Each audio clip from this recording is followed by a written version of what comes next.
Telling the truth can be good news. Da, da, da, da, da, da, da, da, da. Telling the truth is a bad idea. Telling the truth is a difficult problem. Telling the truth is a scary. Telling the truth is a scary predicament. Telling the truth is a bitter herb. Telling the truth is a dangerous tunnel. When you get out of that tunnel, you've got bitter herbs. It's a black life ahead. Forget herb. I never heard of a hit that had the word herb in it. Telling the truth is a dangerous thing. Dangerous! Telling the truth can be dangerous. What? Messiah. He came to seek and save that which was lost. Came to save his people from their sins. But he was crucified under Pontius Pilate. He suffered tremendously. Died and was buried. But on the third day, he rose again in fulfillment of the scriptures. And he will come again to judge the living and the dead. The resurrection of the Messiah from the dead was the most significant event that the world has ever seen. And what better way to teach our children about the depth of this long-awaited victory over sin and death than by telling them that a pink rabbit snuck in through the air vent of their house in the middle of the night and left baskets full of chocolate eggs and a bunch of pink Walmart crap hidden under the cushions. And then after that, after they've nearly had a diabetic seizure, you take them down to the local cathedral and observe the ancient mass of Easter, the Assyrian and Babylonian goddess of war and sex. Now, does something about this seem a little strange to anyone else out there? I mean, is that a little weird? So what is this Easter deal anyways? I remember being a bit confused as a kid. I mean, what's up with the Easter bunny? What does that have to do with the resurrection, you know? Although we convince our kids that rabbits lay colorful eggs in the bushes, we know that this is not reality. This story is not as innocent and cute as many think. Right. Keep me covered. What with? Well, just keep me covered. Too late. What? There he is. Where? There. What, behind the rabbit? It is the rabbit. You silly sod. What? You got us all worked up. Well, that's no ordinary rabbit. That's the most foul, cruel, and bad-tempered rodent you ever set eyes on. You tit! I saw my arm and I was so scared. Look, that rabbit's got a vicious streak a mile wide. It's a killer. Get stuffed. He'll do you a treat, mate. Oh, yeah? Manky Scots git. I'm warning you. What's he do? Nibble your bum? He's got huge, sharp... he can leap about... Look at the bones! Go on, boys, chop his head off. Right, silly little bidder. One rabbit soon coming right up. Look! Jesus Christ! So, what's going on here? Where does this all come from anyways? Yeah, I don't want to make up any more fictional stories than there already are floating around out there. So let us just consult the mother of all churches and see what she has to say about all this. Easter. The English term relates to Estre, a Teutonic goddess of the rising light of day and spring. That's interesting. Okay. So what does that have to do with the resurrection, the goddess here? You know, some of the other names for this ancient Teutonic mother goddess, they include Ishtar, Istre, Astarte, Ostarte, Ostera, Astereth. These are all names that originated from the original mother goddess Semiramis, the mother of Tammuz. In short, Ishtar was the wife of Baal, also called the Queen of Heaven. Wait a second here. Ishtar was the wife of Baal? Baal-Sabab? Satan's wife? That's just great. I mean, I'm really glad for Ishtar. You know, she made a good choice. Scholars of comparative mythology draw a parallel between the Egyptian goddess Isis and the Babylonian goddess Ishtar. Ishtar was called Astrath, or the Queen of Heaven, by the Israelites. You can read that in Judges chapter 2, or Jeremiah, I think it's chapter 44 maybe. This mother goddess, well known in the Eastern world, was frequently worshipped as the goddess of sex. Orgies and temple prostitutes were often used in her worship. Now, what in the world does the goddess of sex have to do with the resurrection of Christ? And if you read what the churches have to say, they'll actually admit that the Easter egg might come from ancient paganism. Oh, what a light way of saying it. Let's look at this a little bit farther. So, what is an Easter egg? What's the deal with the Easter bunny? Where does this stuff come from anyways? And they just make it up out of thin air, or what? Well, the answers to this question, they aren't hard to pin down. The origins of these things are very well documented. All you have to do is take a couple hours, do some unbiased research in any decent library, and you'll find all these things out for yourself very easily. Here's the original Easter story in a nutshell, real fast, okay? All right. According to the ancient historian Josephus, Nimrod, the king of Babylon, was punished for his rebellion at the Tower of Babel by Noah's son Shem. His body was cut into many pieces and sent to the surrounding communities as a warning against idolatry. Nimrod's wife, Semiramis, the queen of Babylon, she claimed that he did not actually die, but rather ascended into heaven and had become the sun god. She, of course, being the wife of the sun, had to make herself into a goddess. I mean, that's just automatic, Now, Semiramis taught that the moon was a goddess that went through a 28-day cycle and ovulated when it was a full moon. She then claimed that she came down from the moon in a giant moon egg that fell into the Euphrates River and hatched open, and she came out the bare-breasted, Ishtar. This incident, according to her story, supposedly happened at the time of the first full moon after the spring equinox. Does that ring any bells out there? First Lady Melania Trump has announced details for this year's 147th Easter egg roll that will take place at the White House on April 21st. The tradition dates back to 1878, when Rutherford B. Hayes was president, and has been a popular spring event for generations. In recent decades, the Easter egg roll has expanded to include reading events, games, and musical entertainment. The Trumps participated in past Easter egg rolls during their first term, blowing the whistles to start the games and talking with children who attended. The event was canceled in 2020 and 2021 because of COVID-19, but made a comeback the following year. Tickets are free, but go through an online lottery.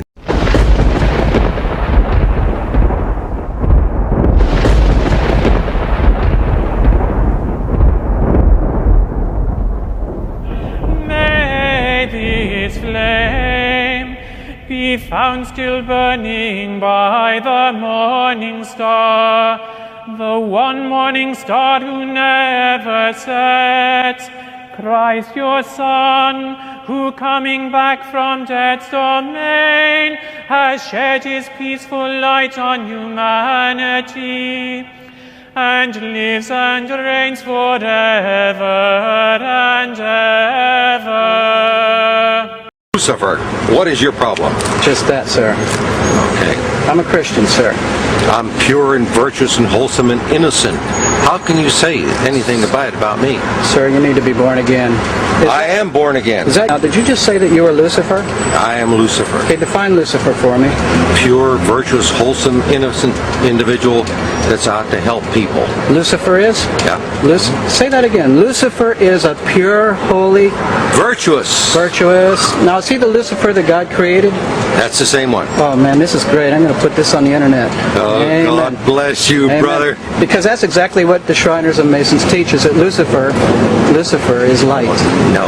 And what you're about those confirming hospitals? You know what, sir?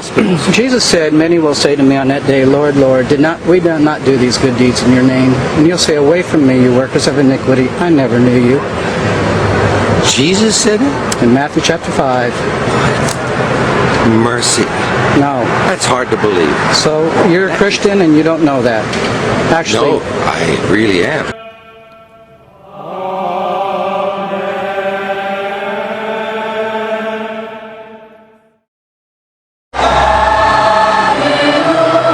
The smoke from her goes up forever and ever! Flammas eius, Lucifer matutínus invéniat. Ille, inquam Lucifer, qui nescit occásum. you are. Because I'm pure and virtuous. You're pure and virtuous, okay, yeah. In other words, you're perfect without Jesus, right? No. Okay, tell me about Jesus. Who is Jesus?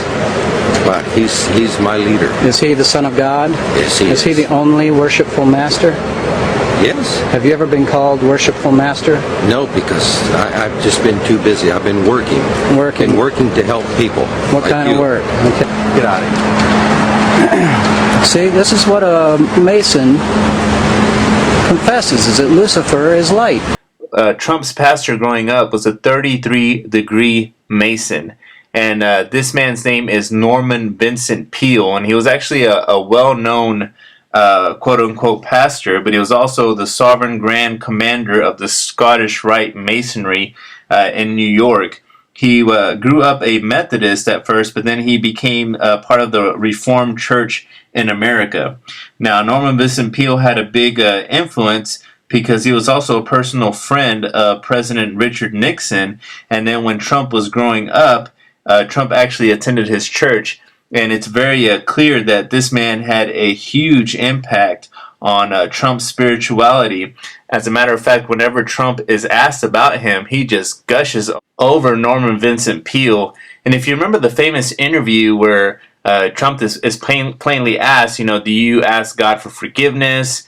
Are you a Christian? And what Trump does is he just refers to Norman Vincent Peale. When it comes to him never fessing up to doing anything wrong, according to him, he's never really done anything wrong. He doesn't have to ask God for forgiveness for anything because, he's never done anything wrong. He's never sinned. So obviously that takes away from the major doctrine of Christianity, which is that we are all sinners. There is no one righteous, no, not one. We've all committed sin. We've all fallen short of the glory of God. Therefore, we have to go to God. We need a Savior.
Semiramis then became known as Ishtar, and her moon egg became known as Ishtar's egg.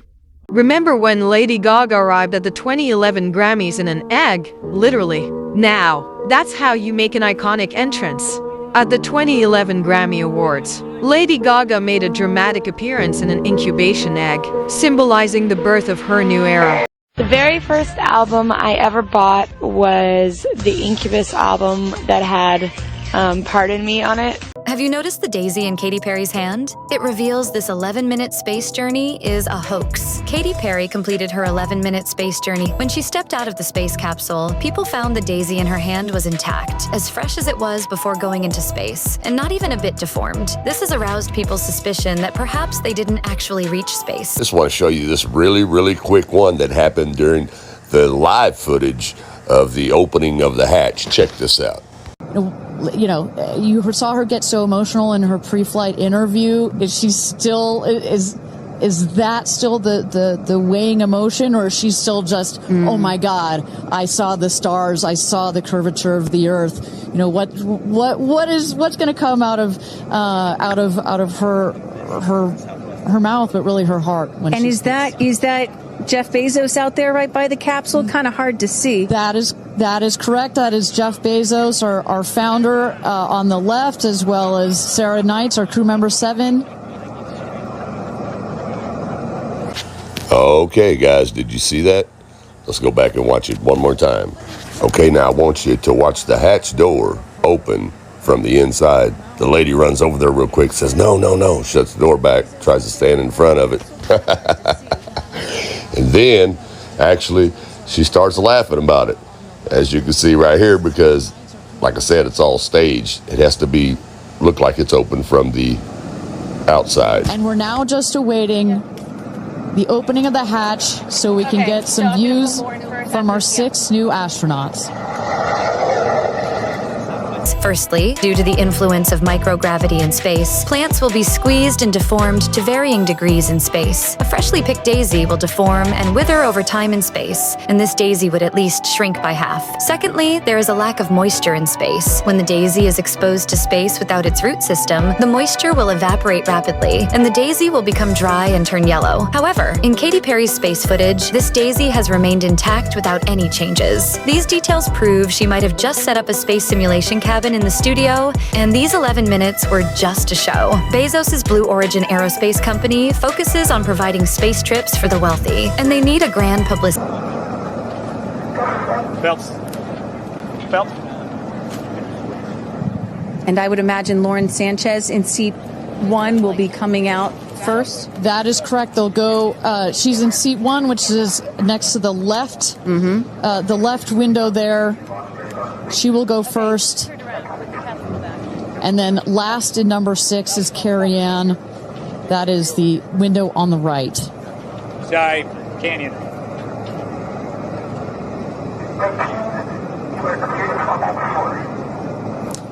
You see those vans arriving. Those are friends and family. Be or not to be? That is the question. Whether 'tis nobler in the mind to suffer the slings and arrows of outrageous fortune, or to take arms against... Hello, ladies and gentlemen. Daisy, Daisy, give me your answer too. I'm half crazy, all for the love of you. Daisy, excuse me, was just seeing her mother go to space and come back. I'm sure she cannot wait to say hello. 4-year-old Daisy Dove Bloom making a rare public appearance to watch her mom, Katy Perry, take flight. She is all for it. We are the Taken Up Space crew. And of course, that saying has had a different meaning to it, but I think it's now the first time ever that it's a double entendre. This is one of our traditions. It won't be a stylish marriage. I can't afford a carriage. But you look sweet upon the seat of a bicycle built for two. This experience is second to being a mom. Yeah, because I am full up from being able to get that gift of being a mom, and to go to space is incredible. And I wanted to model courage and worthiness and fearlessness. From the Library of Congress in Washington, D.C.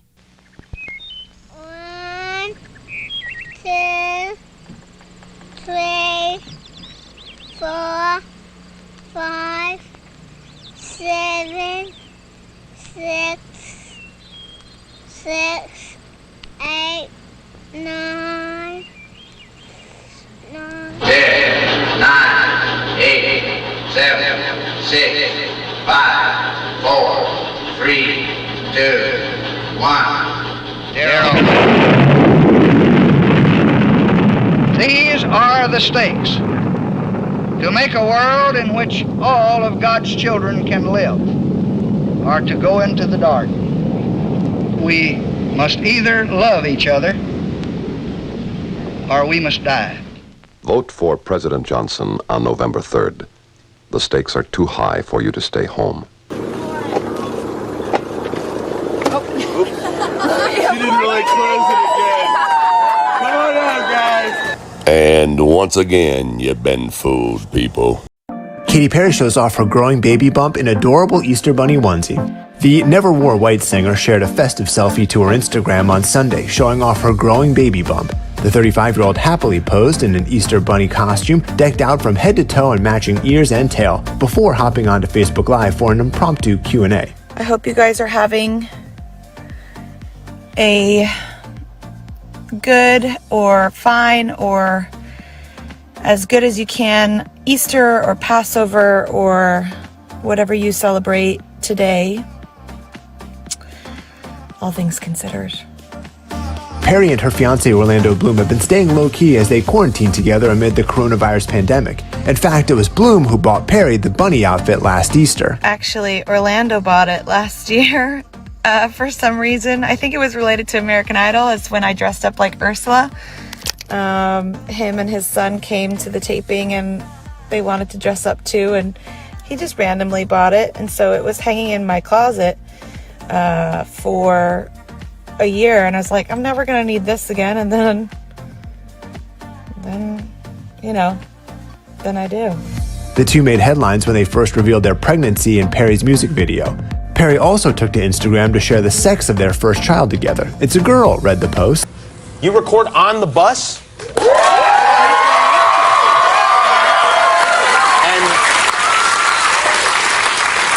Do you record while the bus is moving, or does it have to come to a stop? Yeah, well, sometimes they don't want to, and they're, you know, Gaga, we can't get, you know, the frequency's weird, and, you know, it's sounding a little bit strange, and I'm like, if you don't get this right now, I swear to Lucifer, I swear to Lucifer, I swear to Lucifer, I swear to Lucifer. Lady Gaga left fans in awe as she took to the stage for a jaw-dropping performance at the Coachella Valley Music and Arts Festival in Indio, California on Friday night. It's the second time the pop star has headlined the annual music event, with her first being in 2017, but this time around she pulled out all the stops. The paparazzi hitmaker ensured it would be a performance fans would never forget, opening her set with track Bloody Mary, in which she donned a show-stopping red dress and stood in front of a Gothic-style backdrop complete with gargoyles and angels, with some fans likening the visuals to a satanic ritual.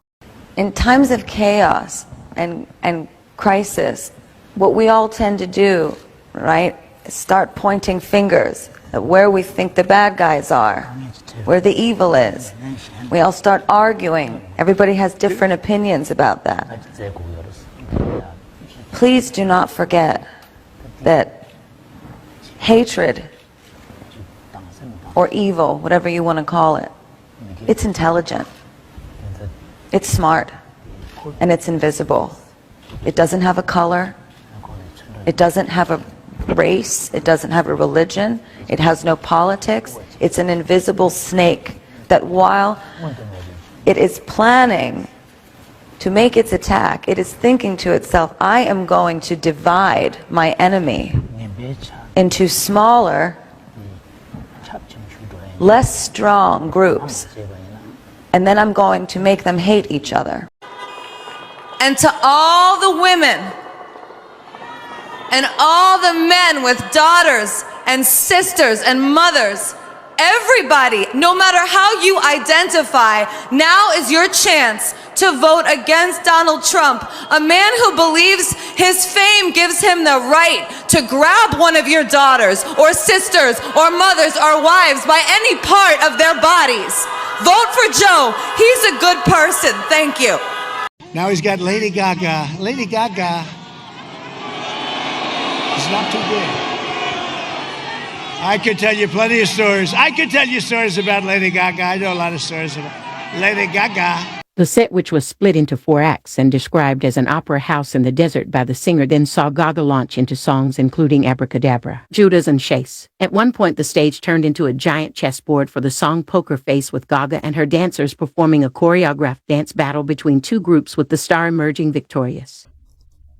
Easter, a.k.a. Semiramis, she claimed that she had become pregnant then by the rays of the sun.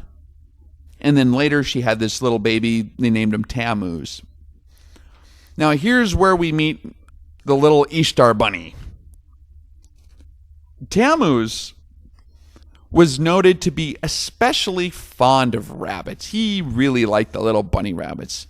And they became sacred in the ancient religion. I mean, after all, Tammuz was considered to be the kid of the new sun god, now named Baal. You know, Tammuz, like his supposed daddy Nimrod, became a really good hunter. Later one day, when Tammuz grew up and was 40 years old, he was actually killed by a wild boar while out hunting. And Ishtar, being the eternal sex goddess of the sun, used the rabbit that Tammuz likes so much in her religion as a sign of sexual desire and fertility. Now, rabbits are still a sign of sexual desire and fertility to this day. That's pretty much common knowledge. We all know about that. Now, Easter, by the time her son Tammuz was killed, was worshipped as the mother of God and the queen of heaven. She continued to build her mystery religion and proclaimed this 40-day period of time of sorrow each year prior to the anniversary of the death of her son Tammuz. During this time of 40 days, no meat was to be eaten. If you want more on this weeping for Tammuz, you can read about it and what God has to say about it. In Ezekiel chapter 8, he kind of condemns it a little bit. Ever since Semiramis instituted her Babylonian mystery religion all across the world, every year on the first Sunday after the first full moon after the spring equinox, a sunrise mass or sacrifice was made to Ishtar, in which the priest of Easter would impregnate virgins on the altar at sunrise. Those virgins then became pregnant, and a year later, that next coming spring around the time of Easter, those infants were usually about 3 months old, and they would be sacrificed on the altar of Easter, and the priests would then dye Ishtar's eggs in their blood. Later that night, she debuted her song Born This Way, live at the Grammys. Gaga explained in an interview that she was in the egg for 3 days because she didn't like to talk to people to throw her off her performance. I guess we're all wondering how she ate, or even used the washroom. You'd think that this practice would be dead, but it's not dead. We all know that that practice is not dead. Still very much alive and well today. The March 21st sacrifice itself to the goddess Ostara, which is another name for Easter, is still on the Luciferian and Satanic calendar of occult holidays, even to this day. Now, these sick practices are strongly condemned by the God of the Hebrew Scriptures anyways. As even the children of Israel, they got deceived into doing it for a time. But now we would never fall for something like that. I mean, after all, we've got it all figured out, don't we? I warned you. I've done it again. I warned you, but did you listen to me? Oh, no, you knew it all, didn't you? Oh, it's just a harmless little bunny, isn't it? Well, it's always the same. I always tell them. Shut up! Do they listen to me? Right. Oh, no. Shut up!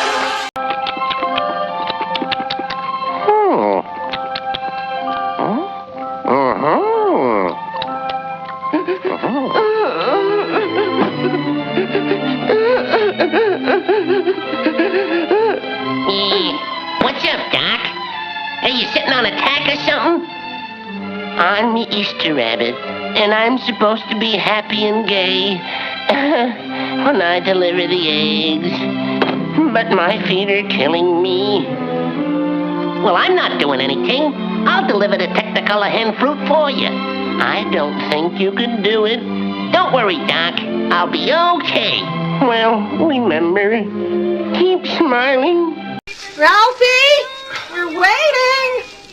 Oh, come on, Mom. Right now.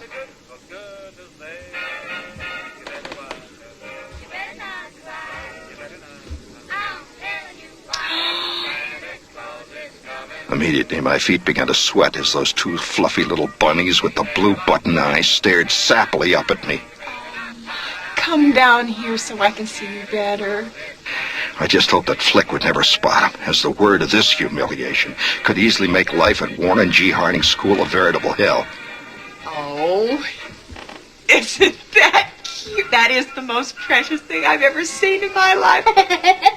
He looks like a deranged Easter bunny. He does not. He does, too. He looks like a pink nightmare. Are you happy wearing that? Do you want to take it off? Tell the kid to take it off. All right, you'll only wear it when Aunt Clara visits. Go on and take it off. Take it off! Every year I get some dumb bunny to do my work for me. Here's Easter Rabbit, hooray! Making like funny, hooray! Phooey. I'm glad I don't have to do this for a living. I am getting loony toony tatched in the head. This whole thing is goony. I should have stood in bed. Well, here's the joyous bunny's first stop.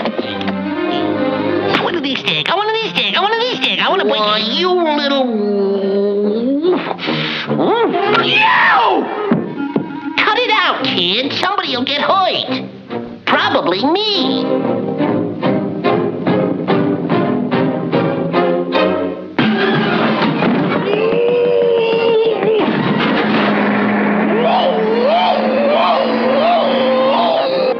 How did I get into this mess? If we turn against each other based on divisions of race or religion,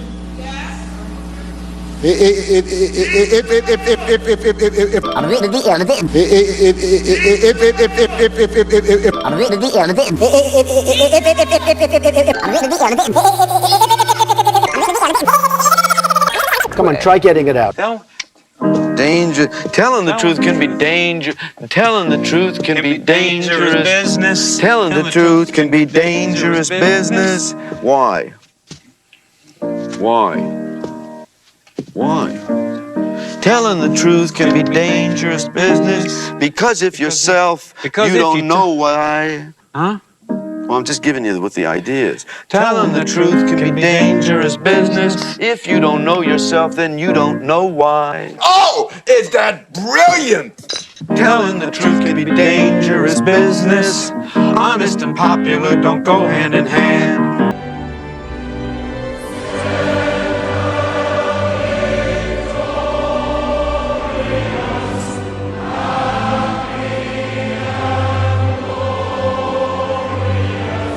The Masonic Chip program uses modern police-approved techniques to create a child identification kit. And we take fingerprints. We also provide them with a swab for getting a DNA swab.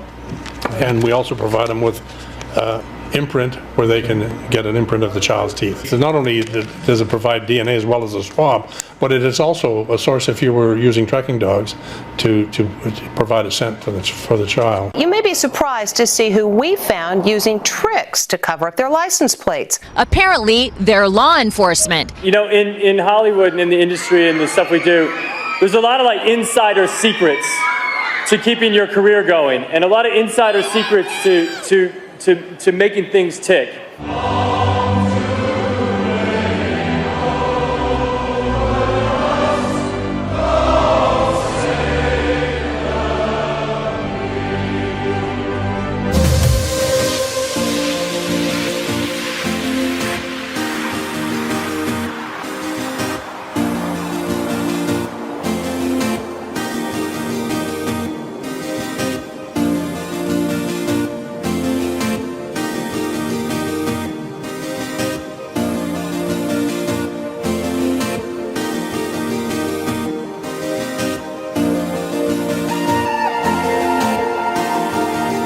a future that Ernest Cline, the writer of the book, envisioned.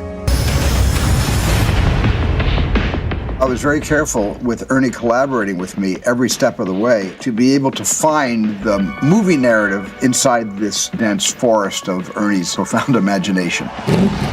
The Oasis being the ultimate toy box with all the toys in the world, and then playing that with one of the greatest filmmakers of all time. It results in just amazing action and such a fun adventure. Ernest Cline is such a visionary, and I think has seen the future before any of us possibly could even imagine it.